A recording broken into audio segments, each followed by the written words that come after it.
जैसे प्रस्ताव आए होंगे उसी हिसाब से अच्छा देते हैं। सर, मेरा सवाल है, आप यहाँ के प्रभारी थे चुनाव के समय के अंदर, तमाम जो आपने जयपुर से लेकर दिल्ली तक हार का क्या कारण रहा? बाड़मेर जैसलमेर के अंदर बीजेपी इतनी बुरी क्यों हार हुई बीजेपी की 4 लाख से ज्यादा वोटों की, क्या कारण? क्योंकि आपने जयपुर के अंदर भी मीटिंग की है, बहुत सारी आपकी मीटिंगें हुई है, कल भी मीटिंग हुई थी। क्या आपको लगता है कि बाड़मेर जैसलमेर के अंदर हार की वजह रही?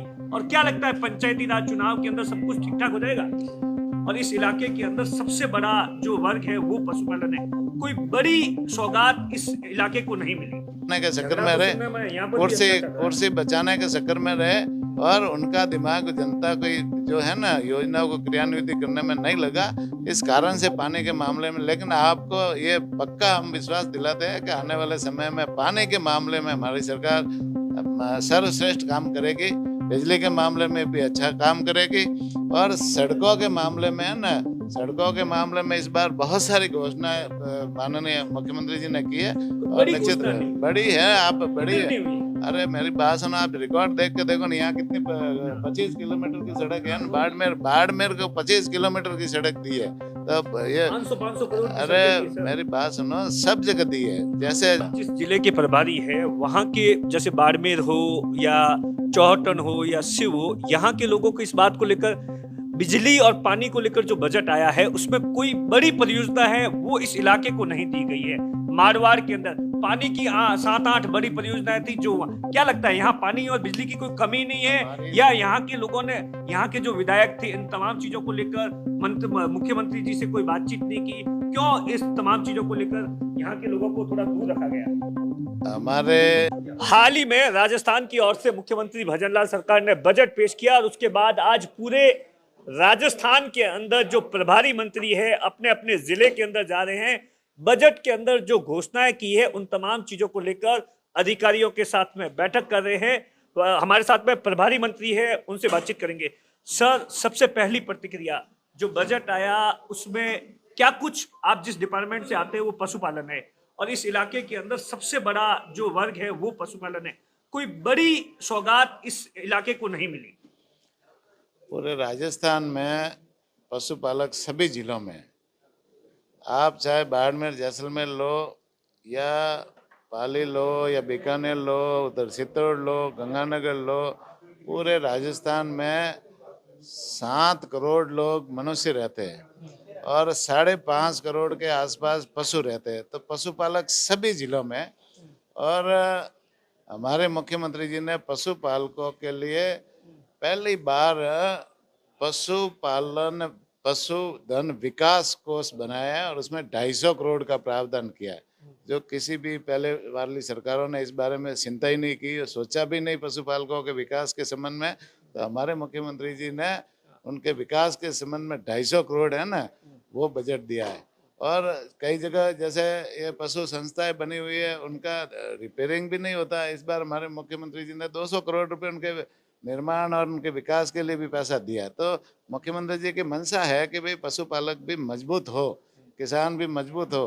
तो इस दिशा में हमारे मुख्यमंत्री जी ने काम किया है।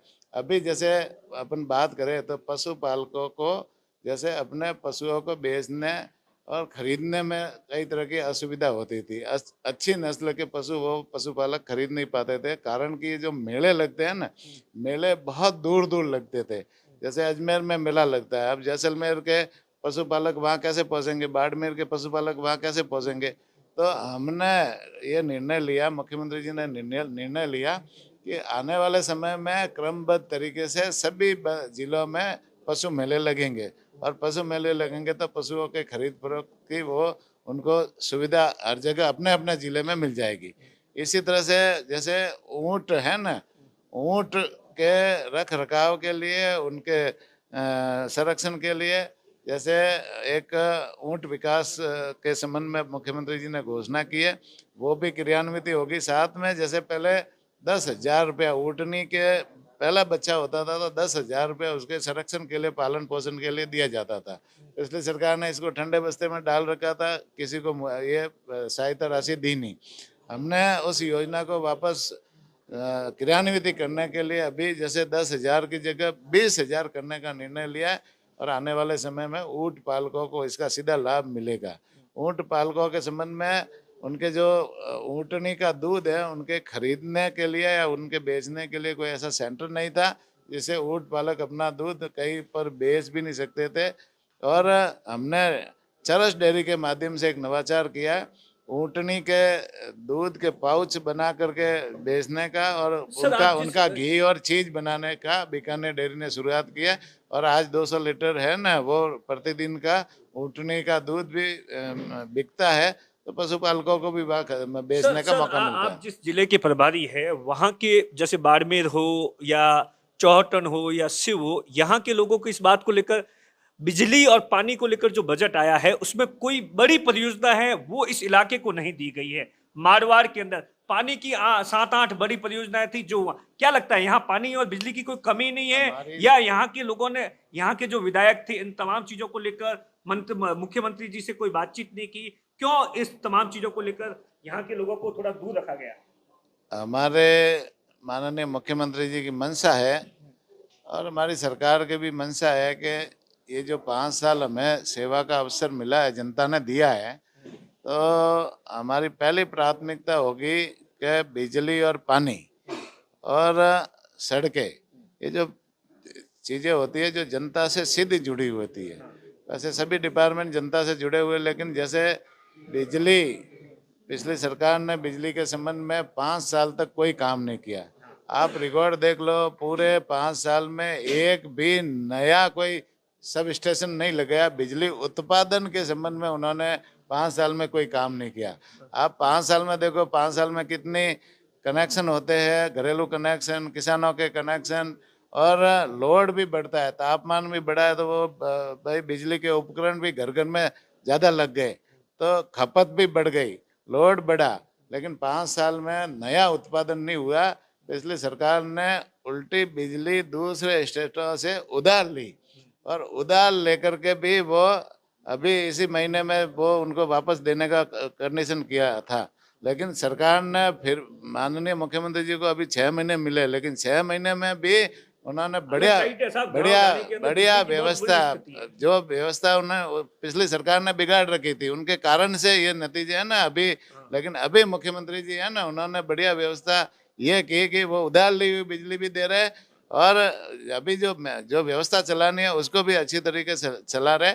लेकिन ये आपके मार्फत मैं जनता से भी कहना चाहूँगा कि आने वाला समय है ना, बिजली के क्षेत्र में मुख्यमंत्री जी इतना काम करेंगे कि आने वाले समय में ये जो लोड वाली समस्या है वो खत्म हो जाएगी, और उत्पादन भी बढ़ेंगे, और नए जीएसएस भी खूब स्वीकृत कर रहे हैं।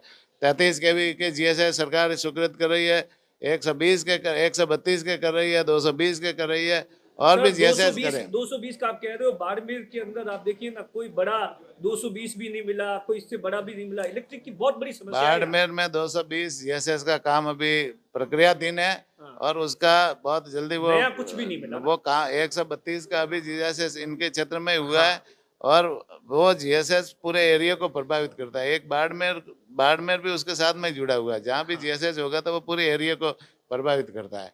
तो बिजली के संबंध में सुधार होगा अगले आने वाले समय में। बिजली के समय, दूसरी पानी के संबंध में है ना, पानी के लिए जो मुख्यमंत्री जी का विजन है कि भाई वो बड़ी बड़ी योजना ला करके, तो 8 उधर ही दी है, नहीं कुछ दिया ही नहीं। उधर दिया था। मारवाड़ अभी में कुछ दिया ही अभी अभी अभी है ना, आगे प्लान बन रहा है।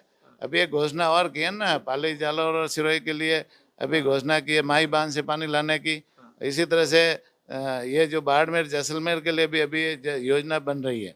अब 6 महीने में योजना बनती नहीं, उसके लिए पहले प्लान बनाना पड़ता है। प्लान बना करके जैसे उसके आगे पानी कहाँ से आएगा, क्या सोर्स होगा, इस संबंध में मुख्यमंत्री जी प्रयास कर रहे हैं। और आने वाले समय में मुख्यमंत्री जी की मंशा है कि पूरे राजस्थान में पानी भी लाए, पानी की उपलब्धता भी पूरी करे, और साथ साथ में जो माननीय प्रधानमंत्री जी का विजन में हर घर में नल के माध्यम से कनेक्शन देने, तो नल के माध्यम से कनेक्शन है ना, वो भी जल जीवन मिशन में दे रहे हैं।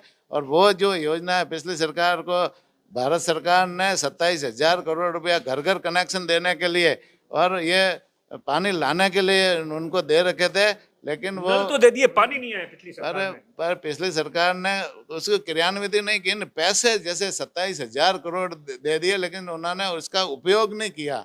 भाई योजनाएं बनाते समयबद्ध तरीके से, गांव-गांव में नल कनेक्शन की योजनाएं बनाते, वो स्वीकृत कराते, पानी लाने की योजना बनाते, लेकिन उन्होंने उसके ऊपर वो तो आपस में अपने झगड़े से ऊंचे नहीं आए, कुर्सी बचाने के चक्कर झगड़ा में तो रहे, सुनने में यहाँ पर भी कुर्सी अच्छा चल रहा है। कुर्सी बचाने के चक्कर में रहे, और उनका दिमाग जनता को जो है ना योजनाओं को क्रियान्वित करने में नहीं लगा। इस कारण से पानी के मामले में, लेकिन आपको ये पक्का हम विश्वास दिलाते हैं कि आने वाले समय में पानी के मामले में हमारी सरकार सर्वश्रेष्ठ काम करेगी, बिजली के मामले में भी अच्छा काम करेगी, और सड़कों के मामले में है ना, सड़कों के मामले में इस बार बहुत सारी घोषणाएं माननीय मुख्यमंत्री जी ने की है, कोई और बड़ी निश्चित घोषणा नहीं। बड़ी है, आप बड़ी इतनी है। हुई है। अरे मेरी बात सुनो, आप रिकॉर्ड देख के देखो ना, यहाँ कितनी 25 किलोमीटर की सड़क है ना, बाड़मेर को 25 किलोमीटर की सड़क दी है।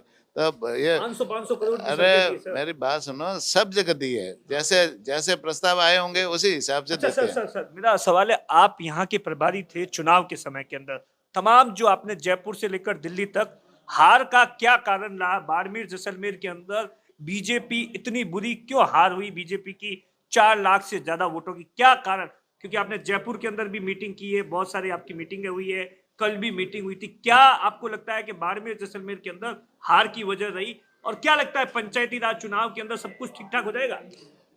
मीटिंग हमारी प्रक्रिया है, संगठन की मीटिंग है, मंडलों की मीटिंग होती आपको क्या है, लगता है? संगठन में मंडलों की मीटिंग होती है, जिले की मीटिंग होती है, प्रदेश की मीटिंग होती है, और मीटिंग हमारी संगठन की प्रक्रिया है।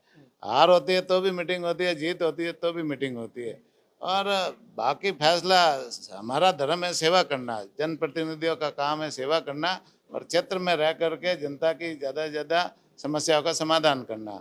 अब हार जीत जनता के हाथ में, जनता है, भगवान है, और जिन्होंने उनको जो पसंद आया वो किया, वो जनता का फैसला हमको सिरोधार्य है, और निश्चित रूप से कारण क्या रहा? कोई आपस में जनता का फैसला हमको सिरोधार्य है, और जनता के फैसले को हम मानते हैं, और जनता के फैसला जो किया है उसको हम मानते हैं ना, उनके फैसले को हम मान रहे हैं, और आने वाले समय में हम और भी ज़्यादा काम करेंगे, सेवा करेंगे।